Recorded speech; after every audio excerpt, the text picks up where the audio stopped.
Benvenuti cari amici su Underground Sea, questa volta vi presentiamo un archetipo nel Commander in ambito competitivo, proseguendo nel nostro percorso di avvicinamento a questa variante, che anche nel nostro paese annovera una buona fetta di appassionati.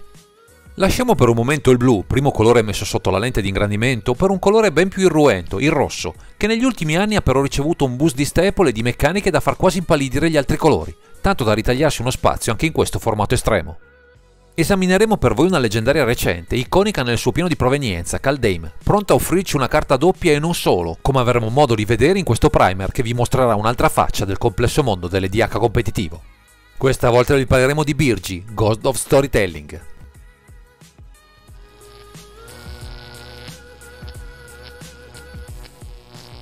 Siamo di fronte a una carta che già per il solo fatto di essere doppia ci propone un potenziale interessante, ma in un formato competitivo la tassa di comando condivisa potrebbe diventare presto un ostacolo insormontabile. Ma andiamo con ordine esaminando le sue caratteristiche. Iniziamo da Birgi, God of Storytelling, che con 3 mana, 2 generici e 1 rosso abbiamo un dio con forza 3, costituzione 3 e 2 abilità, di cui una molto golosa sul fronte del mana.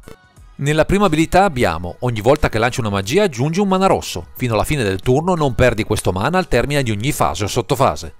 Mentre nella seconda c'è, le creature che controlli possono vantarsi 2 volte durante ogni tuo turno invece di una volta. Passiamo a Arfen, Horror Bounty, che per 5 mana, 4 generici e 1 rosso abbiamo un artefatto leggendario che presenta un'abilità, pronta a proporci un particolare card advantage. La sua abilità recita, scarta una carta, esilia le prime 2 carte del tuo grimorio, puoi giocare quelle carte in questo turno. Sebbene il lato artefatto offra un interessante card advantage, non siamo nelle condizioni di perdere tempo a filtrare la nostra mano, visto il tipo di avversari a cui andremo incontro, quindi tutta la nostra build sarà concentrata a valorizzare al massimo il lato creatura.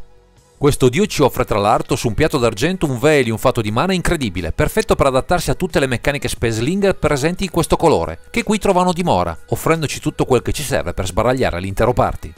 Di fatto sarà solo Birgi, God of Storytelling, grazie alla sua prima abilità, a calcare le scene, ma non rimpiangeremo certo la sua venuta, che sarà provvida di doni, come la più magnanima dea del Pantheon norreno, carica di vittoria per noi e di sorte avversa per i nemici.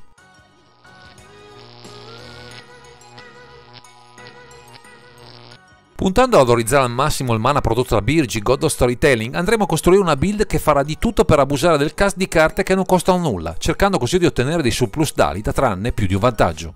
Tra le creature come Rograk, Sono Rogak o artefatti come Lotus Petal, non sarà difficile incrementare il mana a disposizione, potendolo anche trattenere nel tempo necessario per le magie successive, sfruttando al massimo l'abilità del generale. Solo con il mana però non faremo molto, ma grazie a carte di supporto come Castru e Chromatic Sphere cercheremo di mantenere positivo il numero di magie a nostra disposizione, sfruttando al meglio il mana, che non andremo a intaccare troppo con queste tech. Anche le ruote, sempre presenti in questo colore come Wind of Change o Wheel of Fortune, ci possono aiutare a mantenere alte le chance di continuare a castare nuove carte, oltre a sballare in alcuni casi le mani dei nemici, pronte nel frattempo a chiudere a loro volta. Tutti gli sforzi saranno protesi a rendere efficace una delle nostre finisher, come Graveshot, o innescando combo come Dualcaster Mage abbinato a Twin Flame, o abusando dell'utilizzo di Underworld Breach, per un turno esplosivo in cui nulla ci potrà fermare. In buona sostanza un mazzo che si propone di chiudere presto grazie al value del generale, sfruttando tutto il potenziale del rosso, che in quanto esplosività non ha rivali tra tutti i colori presenti in questo gioco.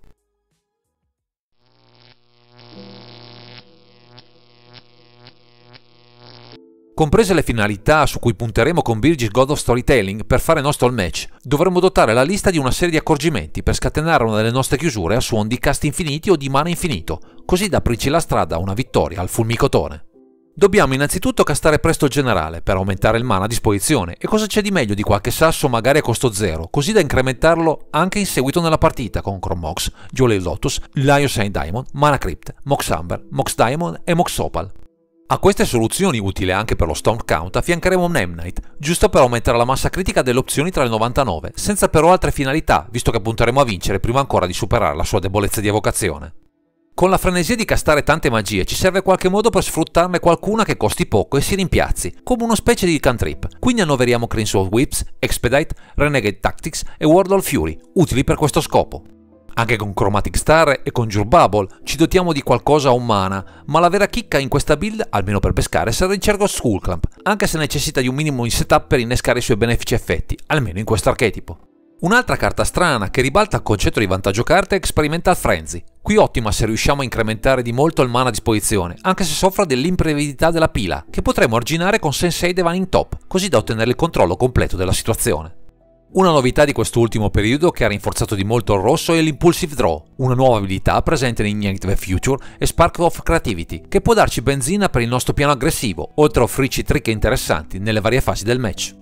Non possono mancare Will Effect, Burning Query, Change of Fortune, Valakut Awakening o Wheel of Misfortune, che sono aumentati in questo colore dandoci ancora più solidità per un pool di nuove carte, nel caso avessimo accumulato troppe terre inutili una volta avviato il value del generale. Preziosi saranno anche i copy effect come Crank the Tumbless, augurandoci di fallire il suo test, per un cast a raffica di una carta a costo 0, alle magie classiche Bonus Round, Reiterate e Reverberate, che possono, interagendo con Dualcaster Mage, creare un altro loop infinito, perfetto per chiudere con i nostri enabler. Abbiamo anche dalla nostra due carte molto potenti, Mix's Mastery e Past in Flame, che quasi sempre ci condurranno alla vittoria, dandoci modo di rigiocare le magie dal cimitero, in alcuni casi anche senza spendere mana, a tutto vantaggio delle chiusure che abbiamo a disposizione. Con un piano di gioco così estremo potremmo rischiare che una singola interazione mandi all'aria l'intera partita, ecco perché con Deflecting SWAT e Overmaster proviamo a mettere un freno al nemico di turno, che in più di un'occasione potrebbe intuire in anticipo le nostre mosse. Tutta la fatica spesa per generare loop o value deve essere concretizzata con qualcosa, ma oltre al citato Grapeshot abbiamo altre carte utili a partire da Airwrax Reservoir, da caricare a sufficienza per sparare 50 danni a tutti i nostri avversari, grazie a tutte le tech presenti nella lista.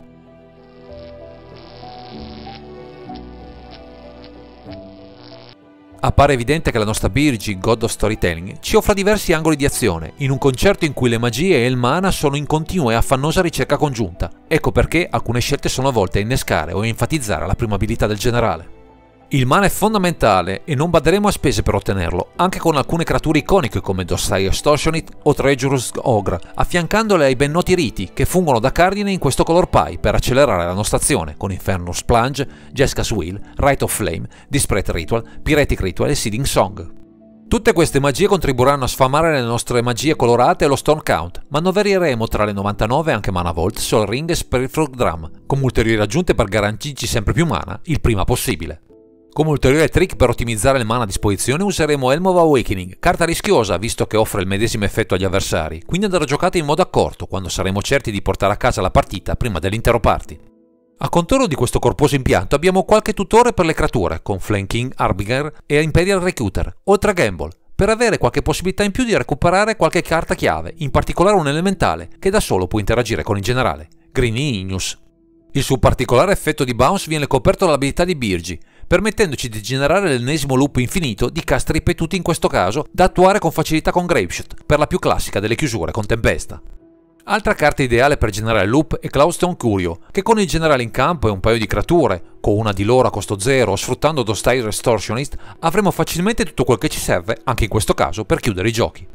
Con tutti questi mezzi a disposizione ci serve qualcosa di contorno per trovare i pezzi giusti per le nostre chiusure d'effetto, e cosa c'è di meglio di carte come Insolent Ornate e Merchant of the Veil per scavare nel grimorio, oltre a innescare ulteriori Storm Count alla bisogna. Per il medesimo motivo con Cathartic Reunion, Faithless Looting, Magmatic Inside, Tormenting Voice, Thrill of Possibility affiancate da Mystic Forge, ci mettiamo in caccia dei nostri pezzi chiave, soprattutto se avremo Birgi in campo, così da avere mana in più su cui contare. Di contorno con Ragavan, Nimble Pilferer e Dragon's Rage Channel proveremo a ottenere qualche vantaggio in più, oltre a qualche carta fastidiosa per il party, ma più nell'ottica di avere qualche carta da castare a basso costo, più che creature da mandare all'attacco. Per rimuovere le carte fastidiose del nemico, soprattutto pezzi in grado di bloccare le nostre meccaniche, avremo Shatterskull Smashing, Abrade, Cathartic Pie e Pyroblast, così da poter sperare di superare gli ostacoli posti ai nostri avversari, che ci potrebbero precludere la vittoria. Infine, come carta estrema useremo Final Fortune, per un turno extra cruciale, o per vincere dal nulla, o per perdere miseramente senza possibilità di replica.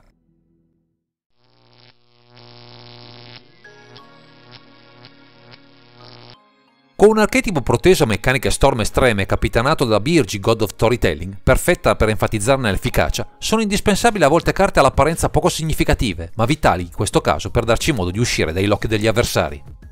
Un paio di esempi arrivano da Lava Dart e Parabit Spellbomb, che svolgono il prezioso compito di colpire carte problematiche come Spirit of the Labyrinth, che possono spegnere sul nascere più di una nostra chiusura. Altre carte apparentemente poco funzionali, ma che rivestono un ruolo interessante per concretizzare il mana in eccesso, sono Stormcoil Serpent e Walking Ballista. Carte molto versatili, anche per essere castate a 0, con il costrutto utile anche come rimozione di singole minacce o dell'intero party, se avremo abbastanza mana da investire.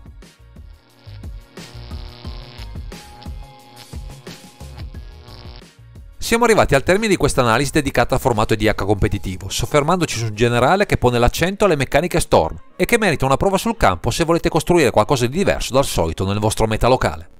Ringraziamo il deck builder Seam2 che ci ha concesso l'opportunità di parlare della sua creazione e vi consigliamo di leggere i suoi consigli del primer che troverete nel link nella sua lista, che abbiamo messo in calce nel testo di questo video.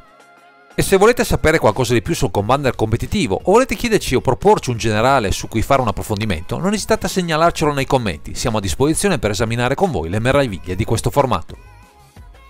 Direi che questo è tutto per questo video, grazie per averci seguito e non dimenticate di commentare, condividere e sottoscrivere il canale per ritrovarci sempre qui su Underground Sea.